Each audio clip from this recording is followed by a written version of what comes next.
Two step verification of থাকলে Gmail রিস্কে। Hacker যদি আপনার জিমেল এবং পাসওয়ার্ড এর অ্যাক্সেস পেয়েও যায়, কিন্তু জিমেলে লগ ইন করতে পারবেন না, কারণ লগ ইন করতে গেলেই আপনার ফোন নাম্বারে কোড চলে যাবে। তাই টু স্টেপ ভেরিফিকেশন করলে আপনার জিমেল সম্পূর্ণ নিরাপদে থাকবে। কিভাবে করবেন? জিমেল অ্যাপসে প্রবেশ করবেন, এইখান থেকে আপনার প্রোফাইলে ক্লিক করবেন, এইখান থেকে ম্যানেজ ইউর গুগল অ্যাকাউন্টে ক্লিক করবেন। একটু নিচের দিকে স্ক্রল করলেই দেখতে পারবেন সিকিউরিটি অ্যান্ড সাইন ইন, এখানে ক্লিক করবেন। একটু নিচের দিকে স্ক্রল করলে দেখতে পারবেন টু স্টেপ ভেরিফিকেশন, এখানে ক্লিক করবেন। আপনার এটা দিয়ে দিবেন।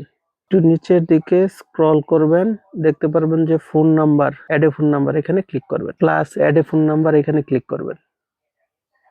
এখানে আপনার নাম্বারটা দিয়ে দিবেন। আমি আমার নাম্বারটা দিয়ে দিচ্ছি।